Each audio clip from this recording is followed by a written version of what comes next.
दोस्तों, स्वागत है आपका उत्तराखंड की लोक संस्कृति के खुशबू बिखेरते लोक स्टूडियो में। यहाँ पर हम बात करते हैं लोक संस्कृति के संवाहकों से जो अपनी संस्कृति को आगे लेके जा रहे हैं।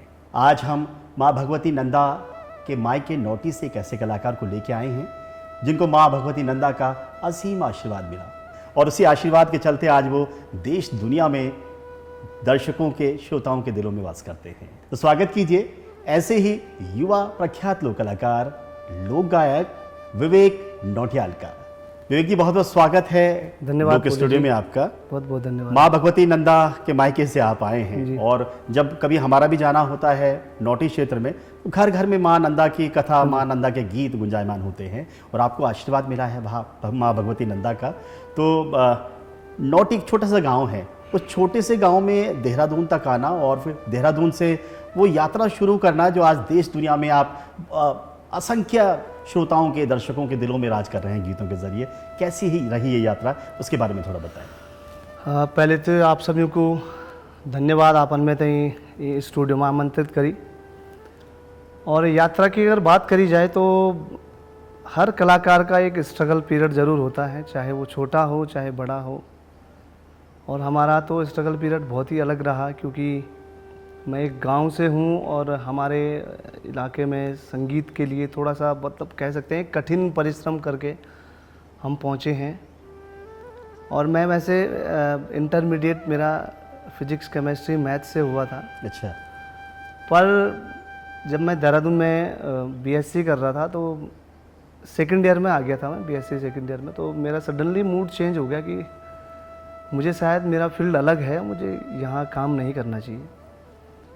तो मैं अनिल बिष्ट जी हैं पौड़ी के, तो मैं नेगी जी के स्टेज में लगातार उनके साथ संपर्क में रहता था। तो उन्होंने मुझसे बोला कि श्रीनगर में एक संजय पांडे जी हैं, डॉक्टर संजय पांडे जी।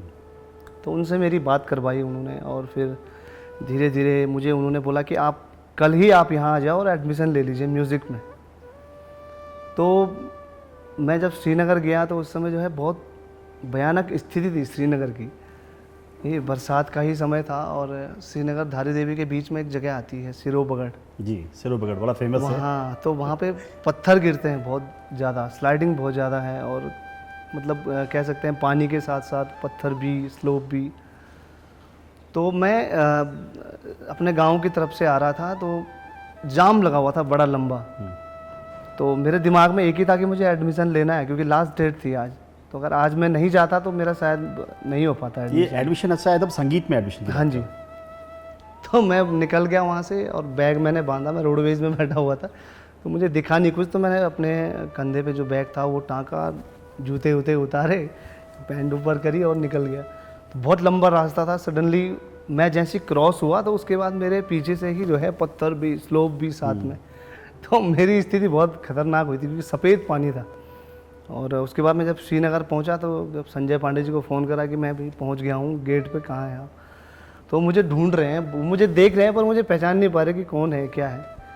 तो मैं जब देखा उन्होंने मुझे बोला कि आप हो। मैंने कहा बोली क्या हुलिया बना दिया बोला आपने। अच्छा। तो मैंने उनसे फिर सारी बातें करी तो फिर तब जाके मेरा वहाँ पर एडमिशन हुआ म्यूज़िक में। फिर मैंने वहाँ से BA MA और अभी 2-3 साल पहले मेरा लखनऊ से भी निपुण हो चुका है क्लासिकल में। तो विवेक जी, आपकी डेस्टिनी थी म्यूजिक में, संगीत में, और इसीलिए आप संगीत के सफ़र के साथ जुड़ते चले गए। अच्छा, हर कलाकार का, हर सिंगर का हम कहें तो एक माइलस्टोन सॉन्ग होता है। और अगर मैं अपनी तरफ से बोलूं तो मुझे लगता है कि एक माइलस्टोन सॉन्ग आपका ध्यो लागी है, जो गुंजन डंगवाल बहुत ही प्रतिभावान हमारे संगीतकार रहे हैं, आज हमारे बीच में नहीं है। तो उनका भी इस गीत में बड़ा योगदान है और आप लोगों ने बहुत अच्छी केमिस्ट्री उसमें गीत में बनाई जिसे आज भी पसंद करते हैं। तो उसके बारे में बताएं। हाँ, देखिए ये गीत जो है मैंने एक विवाहित लड़की पे बेसिकली लिखा था और उससे पहले मैं ये भजन था। अच्छा। तो गुंजन के पास मैं सडनली गया तो गुंजन ने मुझे बोला भैया इस पे कुछ अलग करते हैं। तो उसने जब कहा अलग करते हैं तो अब एकदम से कोई अगर कोई अपनी थीम को चेंज करना चाहे तो बहुत दिक्कतें आती हैं, मुश्किल आ जाती है। तो मैं सडनली 2-4 दिन हो गए थे तो मैं अपनी माँ से बात कर रहा था। तो मैंने अपनी माँ से पूछा कि और क्या हाल चाल है ये वो। तो ऐसी यही बरसात का समय रहा होगा।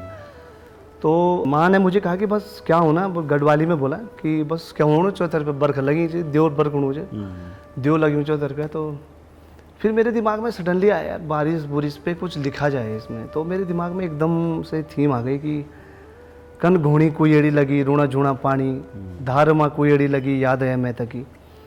तो स्टार्टिंग आपने देखा होगा यही है मेरा। तो मैंने सोचा कि अब इसमें इसकी धुन क्या रखी जाए। तो हमारे यहाँ पे जो माँ भगवती के जो औजी हैं वो लोग जब माँ का आह्वान करते हैं तो एक स्टाइल होता है उनका एक आह्वान का। तो उसी धुन को मैंने रखा हुआ है और उसी धुन में हमने कंपोज करा थोड़ा बहुत आगे पीछे करके। और उसके बाद सडनली पूरा गाना जो मैंने लिखा था एक ध्यान बेटी पे, तो पब्लिक ने बहुत प्यार दिया। और लगभग इस गीत में भी थोड़ा सा कुछ दिक्कतें आ गई थी। जब मेरा ये गीत आ चुका था तो मार्केट में हुआ क्या कि ये वायरल हो गया एकदम से, बहुत जल्दी वायरल हो गया। तो मैक्सिमम 1 महीने में इसमें 60 या 70 हज़ार रील बन गई थी। तो लोगों ने इसे कनेक्ट कर दिया माँ की लिंग, जैसे जितने भी हमारे सिद्धपीठ मंदिर हैं तो लोगों ने इसे वहाँ कनेक्ट कर दिया। और वो कनेक्ट होते होते होते सबसे ज़्यादा रील जो है सुरगंडा की, धारी देवी की। तो उससे क्या हुआ, इस गाने को और बूस्ट मिल गया। अब बूस्ट मिला तो जो हमारे मतलब जितने भी हमारे साथ थे सिंगर्स, उनके जो रील्स वगैरह थी वो सडनली चल नहीं पा रही थी। अब किसी ने मेरे गाने पे रिपोर्ट कर दी। अच्छा। कि अब किस लिए करी वो मुझे भी नहीं पता। तो मैंने किसी हमारा चैनल वही देखते थे, जस्सी भाई देखते थे चैनल, जो चैनल देखते थे उस समय गुंजन डंगवाल का, वही देखते थे। तो मैंने उनसे पूछा तो उन्होंने बोला कि किसी ने जो है 4-5 लोगों ने रिपोर्ट कर दी इस गाने पे। तो यूट्यूब देखता है हर चीज़ें। तो उसके बाद मैंने पूछा उनसे कि भैया क्या प्रोग्रेस है। तो 1 हफ्ते बाद जो है फिर ऑडियो वापस आ गया था इंस्टा पे, फेसबुक पे।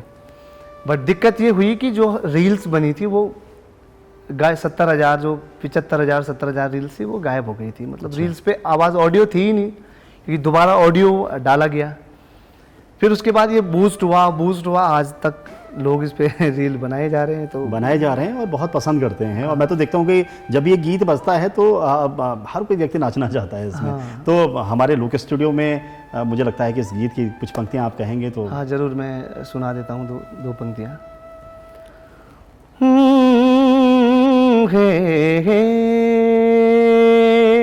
वाह। कन घोड़ी को एड़ी लगी ऋण झूणा पानी, कन घोड़ी को एड़ी लगी हे ऋण झूणा पानी, लागते ऊंचा कैलासा द्यो, लागते ऊंचा कैलासा द्यो, लागते ऊंचा कैलासा द्यो, लागते ऊंचा कैलासा द्यो, लागी ऋण झूणा पानी द्यो, ऋण झूणा पानी द्यो लागी। मैं लागी बे मैं तकी खुदा हो, मैं लागी मैं तकी खुदा हो, द्यो लागते ऊंचा कैलासा, द्यो लागते ऊंचा कैलासा, द्यो लागी ऋण झूणा पानी, मैं लागी बे मैं तकी खुदा, द्यो लागी। बहुत सुंदर। और ये गीत बहुत पसंद किया जाता है ये गीत, और मां नंदा को समर्पित आपने ये गीत किया था।